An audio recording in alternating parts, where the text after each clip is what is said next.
கருப்பு ரொம்ப ஆவேசமாக வீட்டுக்கு வராங்க. வீட்டில் ஈஸ்வரி, சித்ரா, சேது, ராஜாங்கம், அப்பத்தா, மோகனா இப்படி எல்லாமே இருக்க கருப்பு நேராக வீட்டுக்குள்ளே வர, டே கருப்பு எங்கடா போனேன், காலையிலேருந்து ஒன்று ஆளை காணும்னு தேடிட்டு இருந்தேன், இந்த வீட்டு பக்கத்துக்கு ஆளையை காணும்னு ராஜாங்கம் சொல்ல, ஐயா நான் ஒரு முக்கியமான வேலை விஷயமா வெளியே போயிட்டேன்னு சொல்ல, இதை தாண்டி உனக்கு வேற என்ன முக்கியமான வேலைன்னு ஈஸ்வரி சொல்ல, நான் இந்த வீட்டில் இருக்க எல்லார்கிட்டையும் பேசணும், கொஞ்சம் எனக்கு அனுமதி கொடுங்க அப்படின்னு ராஜாங்கத்தை பார்த்து கேட்க, என்னையா கருப்பு என்ன பேச போறேன்னு அப்பத்தா கேட்குறாங்க.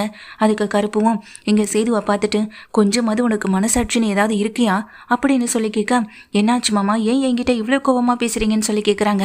அதுக்கு ஒன்று ஈஸ்வரி, இந்த கருப்பு வேற எதுக்காக கோவப்பட போறான், ஒன்று அந்த தமிழ்ச்செல்வி குடும்பத்தை பற்றி யோசிச்சு கோவப்படுவான், வேற என்ன இவனுக்கு தெரியும்னு சொல்லிட்டு இங்கே கேள்வி கேட்குறாங்க ஈஸ்வரியும். அக்கா போதும் நிறுத்துங்க அப்படின்னு வேகமாக கத்துற கருப்பு அங்கே நின்றுட்டு இருக்க இங்கே சேதுவை பார்த்து, உனக்கு கொஞ்சமாவது மனசாட்சி இருந்திருந்தா அந்த இடத்துல நீ தனத்துக்கு அவ்வளோ பெரிய பிரச்சனை வருதுன்னு தெரிஞ்சும் நீ விட்டுட்டு கிளம்பியிருக்க மாட்டேன் அப்படின்னு சொல்ல, என்ன ஆச்சு இப்போ எதுக்கு நீங்கள் என்கிட்ட சத்தம் போடுறீங்க, இப்படிதான் அந்த தனத்துக்காக உதவி செய்யும் போதெல்லாம் அந்த குடும்பம் இங்கே வந்து ஏதாவது ஒரு காரணத்தை காண்டே தமிழை கொண்டு வந்து விட்டுட்டு போகிறதே வச்சுருக்காங்க, அப்படி இருக்கும்போது அந்த பொண்ணுக்கு நான் எதுக்காக உதவி செய்யணும் அப்படின்னு சொல்ல, என்னாச்சு அப்படின்னு கேட்குறாங்க. ராஜாங்கமும் கருப்பு கிட்ட, இன்னைக்கு தனத்துக்கிட்ட 4-5 ரவுடி பசங்க வம்பு பண்ணாங்க, ஆனால் கண்டும் காணாத மாதிரி இந்த செய்து கிளம்பி வந்துட்டான் அப்படின்னு சொல்லும்போது, ஐயா செய்து என்னையா இதெல்லாம் அப்படின்னு அங்கே ராஜாங்க கேட்க, இல்லைப்பா அது வந்து அப்படின்னு சொல்லும்போது, என்னாச்சு தனத்துக்கு ஒன்றும் பிரச்சனை இல்லைன்னு அப்பத்தா மோகனாவும் கேட்க, அதுக்கு உடனே கருப்பு சொல்கிறாங்க, தனத்துக்கு எந்த பிரச்சனையும் இல்லை, ஏன்னா அந்த இடத்துக்கு இங்கே தனத்துடைய அப்பா வந்துட்டாரு, செல்லப்பாண்டி சித்தப்பா வந்ததுனால தனத்தை காப்பாற்றியாச்சு, ஆனால் செல்லப்பாண்டி சித்தப்பாவை தான் அவங்க அறிவாளால் வெட்டிட்டாங்க அப்படின்னு சொல்ல, இதை கேட்ட உடனே ஈஸ்வரி, சித்ரான்னு 2 பேருமே ரொம்ப சந்தோஷப்படுறாங்க.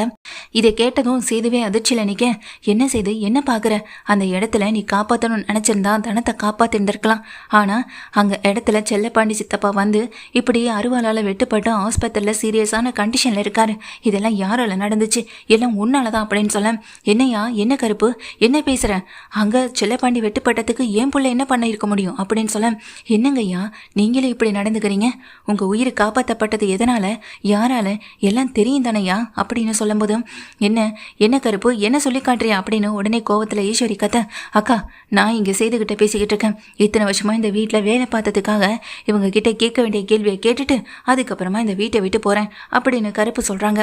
சேதுவோ அதிர்ச்சியில் எங்கள் கருப்பை பார்த்துட்டு இருக்க, அவருக்கு மட்டும் ஏதாவது ஒன்று ஆணிச்சுன்னா அந்த குற்ற உணர்ச்சியை உன்னை கொன்னடும் அப்படின்னு சேதுவை பார்த்து சொல்ல, சேது வந்து என்ன பேசுகிறேன்னு தெரியாமல் வெளிப்பதிங்க நிற்க, ஏய்யா கொஞ்சம் யோசிச்சு பாரு, இந்த வீட்டுக்காக தமிழ் பிள்ளை எவ்வளோ விஷயத்த பண்ணியிருக்குன்னு, தான் மாசமாக இருக்குன்றதையும் அறிஞ்சு இந்த மாசமாக இருக்கும்போது காட்டுக்குள்ளே வந்து உன்னை காப்பாற்றினது மட்டும் இல்லாமல் உன்னை மட்டும் இல்லை, இங்கே உங்கள் அப்பா உன் குடும்பத்தில் இருக்க எல்லாருமே அந்த மருந்தை கொண்டு வந்து காப்பாற்றினது இங்கே நம்ம தமிழ் தான், எல்லாம் தெரிஞ்சும் போசு தான் இங்கே வந்து தான் காப்பாற்றினேன்னு சொல்லி வீட்டில் எல்லார்கிட்டையும் போய் சொல்லும் போதும் நான் தான் இதெல்லாம் பண்ணேன்னு தமிழ் வந்து சொல்லிட்டு இருக்கலாம், ஆனால் தமிழ் அதெல்லாம் பண்ணாமல் அமைதியாக விலகிதான் நினச்சி, ஆனால் நீ தான் இந்த விஷயத்தில் மேற்கொண்டு முயற்சி பண்ணி இங்கே தமிழ்ச்செல்வி தான் இதெல்லாம் பண்ணதுன்னு தெரியப்படுத்தவும் செஞ்சேன், ஆனால் தமிழ் இந்த விஷயத்தை எல்லாத்தையும் பண்ணிவிட்டு நான் தான் உங்கள் அப்பா உயிரை காப்பாற்றினேன், அதுக்கு நீ பதிலுக்கு கடமைக்கு ஏதாவது எனக்கு இதை செஞ்சுதாகணும்னு இங்கே முன்னாடி வந்து நிற்கல, இந்த குடும்பத்தோட உயிரை காப்பாற்றினது இங்கே தமிழ், உன் குடும்பத்தோட மானத்தை காப்பாற்றினது இங்கே தமிழ், இப்படி எல்லா விஷயத்துலையும் தமிழ் இல்லைன்னா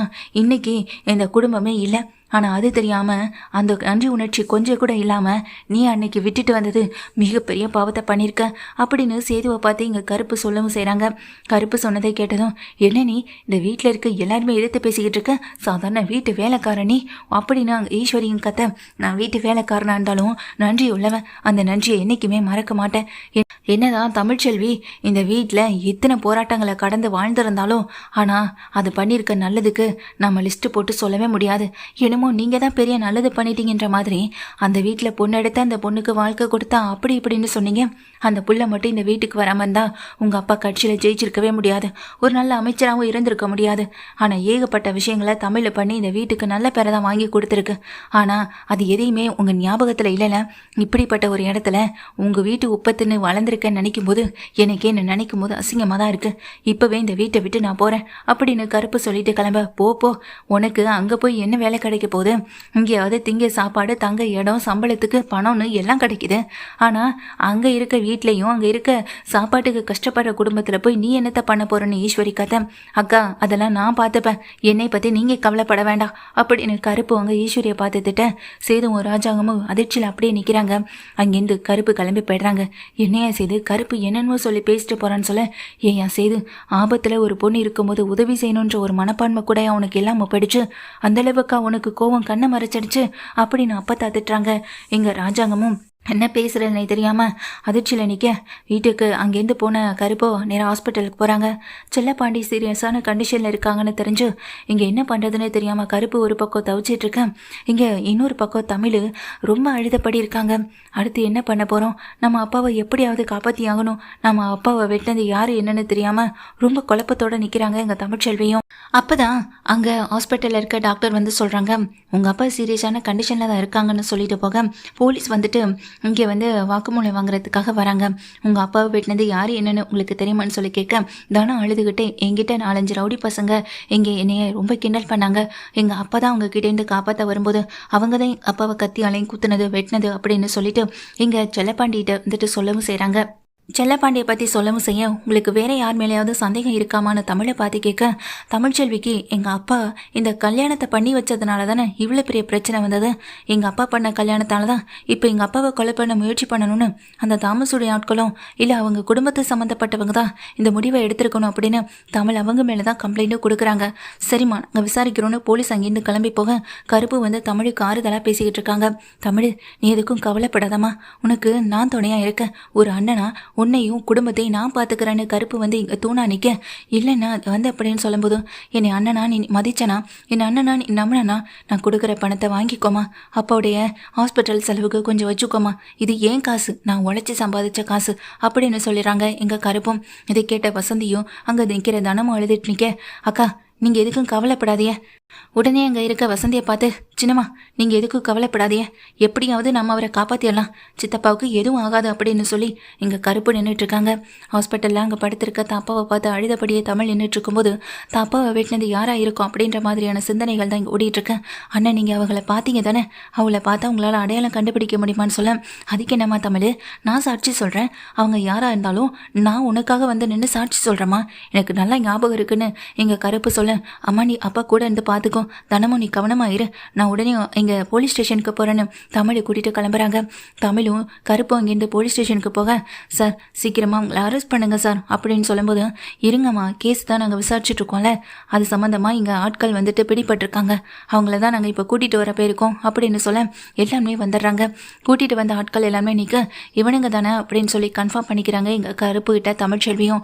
ஆமாம்மா இவனுங்களே தான் அப்படின்னு சொல்லும்போது, எதுக்காகடா எங்கள் அப்பாவை கத்தியால் குத்துனீங்கன்னு எங்கள் தமிழ்ச்செல்வி கேள்வி கேட்க, அதெல்லாம் நாங்கள் விசாரிச்சுக்கிறோமா, நீ இங்கேருந்து கிளம்பு அப்படின்னு போலீஸ் ஸ்டேஷனில் சொல்ல, இல்லை சார் இதுக்கு முன்னாடி உங்கள் விசாரணை எப்படி இருந்தது நான் பார்த்துருக்கேன், இப்போது உங்கள் விசாரணை எப்படி இருக்குன்றதையும் நான் பார்க்க தான் போகிறேன் அப்படின்னு தமிழ்ச்செல்வி சொல்ல, ஏன்னா ராஜாங்க தப்பே பண்ணாதப்போ அவரை கூட்டிகிட்டு வந்து அடிக்கவும் செஞ்சுருக்காங்கல்ல போலீஸ் ஸ்டேஷனில், அப்படி இருக்கப்போ தப்பு பண்ணவங்களுக்கு நீங்கள் என்ன தண்டனை கொடுக்க போகிறீங்கன்றதையும் நான் பார்க்க தானே போகிறேன்னு தமிழ் நின்றுட்டுருக்காங்க. இந்த விஷயத்தை நான் சும்மா விட மாட்டேன், யாராக இருந்தாலும் உங்களுக்கு சட்டப்படி தண்டனை நான் வாங்கி கொடுக்காம விட மாட்டேன் அப்படின்ற மாதிரி இங்கே நின்றுட்டுருக்கவும் செய்கிறாங்க. அதாவது அந்த ஆட்களை அனுப்பிவிட்டதே தாமஸுடைய ஆட்கள்னு நீதிமானுடைய ஆட்களாக இருக்குன்னு தமிழ் ஒரு பக்கம் நம்பிக்கிட்டு இருக்க அதே வேளையில் இங்கே தமிழ்ச்செல்விக்கு வந்த சந்தேகத்தால் தான் இங்கே ஓடி வரவும் செஞ்சுருக்காங்க. தான் அப்பா வந்துட்டு கல்யாணம் பண்ணி வச்சாங்க அப்படின்ற ஒரு கோவத்தில் அவங்க வெட்டி கொலை பண்ண அளவுக்கு கூட போகக்கூடியவங்க கிடையாது. அப்படி கோவப்பட்டவங்களா இருந்திருந்தா இங்கே ராஜாங்க மாமா அவரை நம்ம கொலை கேஸில் மாட்டி விடுறதுக்கு பதிலாக எங்கள் அப்பாவை மாட்டி விட்டு இருந்திருக்கலாம். ஆனால் அரசியல் ரீதியாக அவரை வந்துட்டு தாக்கணுன்றதுக்காக அவர் பேரை யூஸ் பண்ணி இவ்வளோ பெரிய பிரச்சனையை உண்டு பண்ணாங்க. எங்கள் அப்பாவை அவங்க எதுவுமே செய்ய விரும்பலை. அப்படி இருக்கும்போது எங்கள் அப்பா கிட்ட இவ்வளோ அளவுக்கு சீன்றாங்கன்னா கண்டிப்பாக அது தாமஸும் நீதிமானுடைய ஆட்களாக இருக்கிறதுக்கு வாய்ப்பு இல்லை. நிச்சயமாக இதுக்கு பின்னாடி வேற யாரோ இருந்திருக்கணும் அப்படின்ற ஒரு நம்பிக்கையில் தான் தமிழ் வந்து நிற்கிறாங்க. தமிழ் இந்த நிலைமையில நீங்கள் இருக்க வேணாப்பா, நீ உடனே ஹாஸ்பிட்டலுக்கு கிளம்பி போன கருப்பு சொல்ல, இல்லை மாமா இல்லை அண்ணன் இதை நான் சும்மா விட மாட்டேன் அப்படின்னு தமிழ்ச்செல்வி அங்கே நின்றுட்டுருக்க ரவுடி பசங்களை கையை அவங்க சட்டையை பிடிச்சி கேள்வி கேட்குறாங்க. ஒரு அரை பல்லான்னு விடவும் செய்கிறாங்க. சொல்லுடா எங்கள் அப்பாவை எப்படி வெட்ட சொன்னது யார், உண்மையை சொல்ல போகிறீங்களா இல்லையா அப்படின்னு சொல்லிட்டு கேள்வி கேட்கவும் செய்கிறாங்க தமிழ்ச்செல்வி. அவனுங்களோ அந்த விஷயத்துலேருந்து இங்கே பின்வாங்கவே இல்லை. தான் யார் சொல்லி வந்தோன்றதை வாயை திறந்து சொல்லவும் இல்லை. ஆனால் இப்படி கேட்டால் நீங்கள் சொல்ல மாட்டீங்களே, ஆனால் உங்கள் ஃபேமிலியை கூட்டிகிட்டு வந்து விசாரித்தா நீங்கள் சொல்லுவீங்கள்ல அப்படின்னு சொல்ல. ஏன்னா உங்களுக்கெல்லாம் உங்கள் குடும்பம் தானே பெரிய ஒரு விஷயமாகவும் தெரியுது. அந்த குடும்பத்துக்காக தானே நீங்கள் இவ்வளோ தூரம் ஓடுறீங்க, அடுத்தவங்களை வெட்டவும் செய்கிறீங்க. கூலிப்பட வச்சு வேலை பார்க்குறதெல்லாம் எதுக்காக? உங்கள் குடும்பம் நல்லா இருக்கணுன்றதுக்காக தானே. உங்களை அனுப்புனது யாருன்னு தெரிகிற வரைக்கும் உங்கள் குடும்பம் யாரையும் நான் சும்மா விட மாட்டேன்னு தமிழ் ஆவேசமாக கிளம்ப. அதை கேட்டுட்டு நிற்க அவங்களும் பயப்படுறாங்க. அது மட்டும் இல்லாமல் அவங்களுடைய ஃபோன் நம்பர்லேருந்து எல்லாத்தையுமே எங்கள் கால் ஹிஸ்ட்ரி எல்லாத்தையுமே இங்கே செக் பண்ணணும்னு தமிழ் முடிவெடுக்கிறாங்க. என்னம்மா நானும் பார்த்துட்டு இருக்கேன், நீ ஒரு போலீஸ் மாதிரி இவங்களை விசாரிச்சுட்ருக்கேன்னு அங்கே ஸ்டேஷனில் இருக்கவங்க தமிழை பார்த்து கேட்க, என் அப்பா வெட்டுப்பட்டு கிடக்குறாரு, அவருக்கு ஏதாவது ஒன்று ஆனிச்சுன்னா அதுக்கப்புறம் இந்த தமிழ் இங்கே நிற்க மாட்டா, வேறு எந்த ஆஃபீஸில் போய் எங்கே நிற்கணுமோ அங்கே போய் நிற்பா அப்படின்னு தமிழ் சொல்லிவிட்டு அவங்கள மிரட்டவும் செய்கிறாங்க. உண்மையை சொல்ல போகிறீங்களா இல்லையான்னு தமிழ் தான் அந்த இடத்துட்ட துப்பாக்கியை எடுத்து வச்சு மிரட்டவும் செய்கிறாங்க. துப்பாக்கியால் சுற்றுவேன்னு தமிழ் மிரட்டும் போது பயந்து போன அவங்களும் உண்மையை சொல்லிடுறாமா, எங்களை அனுப்பி வச்சதே ஈஸ்வரி அம்மா தான் அப்படின்னு சொல்கிறாங்க. ஈஸ்வரியா அப்படின்னு இங்கே பயத்தில் அப்படியே அதிர்ச்சியில் நிற்கிறாங்க கருப்பும். இன்னும் ஈஸ்வரி அக்காவை பேரை சொல்கிறாங்க. அவங்க எதுக்குன்னு சொல்லும்போது, இல்லை அவங்க தான் இந்த விஷயத்தெல்லாம் பண்ண சொன்னது. கடைசியில் போலீஸ் ஸ்டேஷனில் மாட்டிக்கிட்டா எங்கள் சேது பேரை யூஸ் பண்ண சொன்னாங்க. சேது தான் இது எல்லாத்தையும் கோவத்தில் பண்ண சொன்னான்னு சொல்ல சொன்னாங்க. ஆனால் இதெல்லாம் பண்ண சொன்னது ஈஸ்வரி அம்மா தானே ஒத்துக்கவும் செய்கிறாங்க. எங்களை எதுவும் பண்ணிடாதமான்னு இங்கே மிரட்டவும் செய்ய தமிழ் அப்படியே துப்பாக்கி கீழே இருக்குனபடி நிற்கவும் செய்கிறாங்க. தமிழ்ச்செல்வி அங்கே போலீஸை பார்த்து மிரட்டவும் செய்கிறாங்க. இதுக்கப்புறம் இவங்க கிட்டேருந்து வாக்குமூலம் நீங்கள் வாங்குங்க, நான் கம்ப்ளைண்ட் கொடுக்குறேன். அந்த ஈஸ்வரியையும் ஈஸ்வரிக்கு துணையாக நின்னவங்களையும் இப்போவே நீங்கள் அரெஸ்ட் பண்ணணும்னு தமிழ்ச்செல்வி சொல்லிடுறாங்க. ஈஸ்வரியை அரெஸ்ட் பண்ணவும் செஞ்சிடறாங்க. எங்கள் வீட்டுக்கு போயிட்டு கருப்பும் கூட தான் போகிறாங்க. கருப்பு போலீஸோட வந்து நிற்கிறத பார்த்ததும் அங்கே இருக்கவங்களுக்கு எதுவுமே புரியலை. என்ன கருப்பு, என்னாச்சு, என்ன விஷயம்னு சொல்லி கேட்க, ஏன்னா செல்லப்பாண்டி அண்ணனை வெட்ட சொன்னது இந்த வீட்டில் இருக்க ஒருத்தர் தானே தெரிய வந்துடுச்சு. ஏன்னா செல்லப்பாண்டி சித்தப்பாவை வெட்ட சொன்னது இந்த வீட்டில் இருக்கவங்க தானே வாக்குமூலமே கொடுத்துட்டானுங்க, வெட்டினவங்களும் அப்படின்னு சொல்ல ஈஸ்வரி முகமெல்லாம் வேத்து கொட்டுது. நீங்கள் அரெஸ்ட் பண்ணுங்க சார் அப்படின்னு சொல்லும்போது அங்கே போய் அரெஸ்ட் பண்ணதுக்கு பிறகு தான் விஷயமே வீட்டில் இருக்கவங்களுக்கு தெரியுது அந்த ஈஸ்வரி தானே. ஈஸ்வரி நீயா அப்படின்னு எல்லாரும் அதிர்ச்சியில் பார்க்க, இதே ஈஸ்வரி அக்கா தான். ஈஸ்வரி அக்கா பண்ணியிருக்க வேலை என்னன்னு உங்களுக்கு தெரியாதே. ஸ்டேஷனுக்கு கூட்டிகிட்டு போய் விசாரிச்சா உண்மை என்ன ஏதுன்னு வெளிவரும். செல்லப்பாண்டி சித்தப்பாவை எதுக்காக இங்கே கொலை பண்ண சொல்லணும், அந்த பழியை தூக்கி எதுக்காக சேது மேலே போட சொல்லணும், இந்த பிரச்சனைக்கு இவங்களுக்கு என்ன சம்மந்தம் இருக்குது, எல்லாமே ஸ்டேஷனுக்கு போனால் தெரிய வந்துடும், நீங்கள் கூட்டிகிட்டு வாங்க சார் அப்படின்னு எங்கள் கருப்பும் கூட போகிறாங்க. அங்கே ஈஸ்வரியும் என்னை விட்டுருங்கன்னு கதற அவங்களுக்கு தரன்னு இழுத்துட்டு போகவும் செய்கிறாங்க. விஷயம் எல்லாமே என்ன ஏதுன்னு இனிமே தான் சேதுவுக்கு தெரிய வரப்போகுது ஸ்டேஷனுக்கு போன பிறகு. ஆனால் தமிழ் எந்த பிரச்சனையாக இருந்தாலும் பார்த்துக்கலான்ற ஒரு முடிவோடு தான் நின்றுட்டுருக்காங்க.